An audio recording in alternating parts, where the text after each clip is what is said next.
আজি আমি কথা পাতিম মাটিৰ প্লট মানে ল্যান্ড প্লটৰ বিষয়ে। ল্যান্ড প্লট আমি বহু কাৰণত আমি লওঁ। যেনেকুৱা আমি ঘৰ বনাব বিচাৰোঁ বা বিজনেছ পাৰপাছ, কিবা এটা কমাৰ্চিয়েল কিবা ফেক্টৰী খুলিবলৈ বা কিবা এটা বনাবলৈ বিচাৰোঁ তাত। তেতিয়া আমি চাব লাগিব যে মাটি আমি প্ৰথমতে আমি টেষ্ট কৰিব লাগিব, ইয়াৰ পৰীক্ষা কৰিবলৈ, ইয়াৰ গুণাগুণ কি। সেইটো কৰিবৰ কাৰণে প্ৰথমতে আমি চাওঁ যে মাটিৰ কালাৰ কি, কাৰণ মাটিৰ কালাৰৰ ওপৰত আপোনাৰ নিৰ্ভৰ কৰিব আপুনি ইয়াত ব্যৱসায়ৰ কাৰণে লৈছে। যদি আপুনি ফেক্টৰী বনাব কিবা বেলেগ ধৰণে ব্যৱসায় কৰিব বিচাৰিছে, ইয়াত কিবা কমাৰ্চিয়েল পাৰপাছত লৈ আছে, তেনেহ'লে আপোনাৰ এই মাটিৰ কালাৰ হ'ব বেলেগ।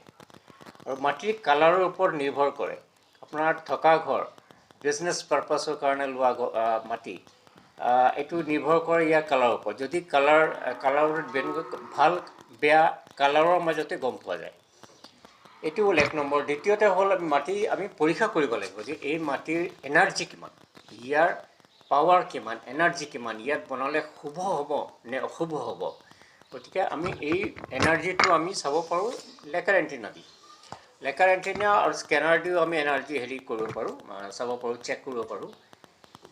বিভিন্ন ধৰণৰ মাটিৰ যদি বহুত ডাঙৰ প্লট হয়, তেনেহ'লে গোটেই প্লটটো ফিজিকেলি চেক কৰাটো মানে আটাইতকৈ ভাল। ফিজিকেলি স্কেনাৰৰ দ্বাৰা বা এণ্টেনাৰ দ্বাৰা চেক কৰিলে আমি ইয়াৰ স্পষ্ট এটা পাওঁ। গতিকে এই ধৰণৰ স্কেনাৰত আমি চাব পাৰোঁ যে মাটিৰ তলত কি আছে। সেইটো পৰীক্ষা কৰাৰ কাৰণে আমি মাটিৰ পৰা মানে 2 ফিটমান দ কৰি তাৰ তলৰ মাটিটো আমি ল'ব পাৰোঁ। লৈ 4টা কৰ্ণাৰৰ মাটি লৈ আৰু মাজৰ পৰা অকণমান আৰু 4টা কৰ্ণাৰৰ পৰা অকণমান আমি মাটি ল'ব পাৰোঁ, যিটো 2 ফিট মিনিমাম 2 ফিট ডিপ হ'ব লাগিব, তাৰ পৰা ল'ব লাগিব। আৰু এইখিনি আমি চেক কৰিব পাৰোঁ যে ইয়াৰ এনাৰ্জিটো কিমান। ছেকেণ্ডলি আমি স্কেনাৰৰ দ্বাৰা গোটেইখিনি মাটিৰ পৰিক্ৰমা কৰি গোটেইখিনি ঘূৰি আমি চাব পাৰোঁ যে ইয়াৰ এনাৰ্জি কিমান।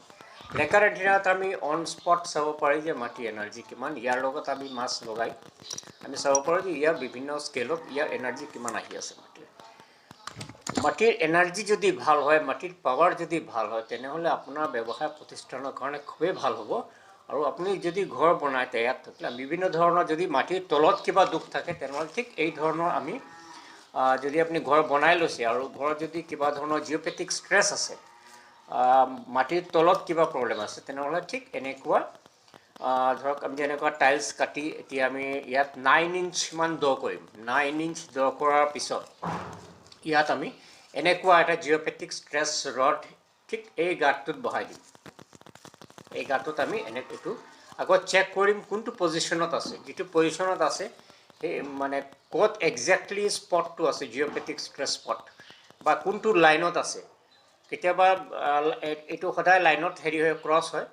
আমি লাইন চাই ল'ম, কৰ্ণাৰ টু কৰ্ণাৰ নে ক্ৰছ আছে জিঅ'পেথিক ষ্ট্ৰেছ, সেইটো চাই ল'ম। কেইটা ৰড লাগিব, এটা লাগিব নে দুটা লাগিব। ঠিক তেনেকুৱা জিঅ'পেথিক ষ্ট্ৰেছ ৰড বুলি কয়। এইটো আমি এনেকুৱা 9 ইঞ্চ টাইলছটো উঠাই আপোনাৰ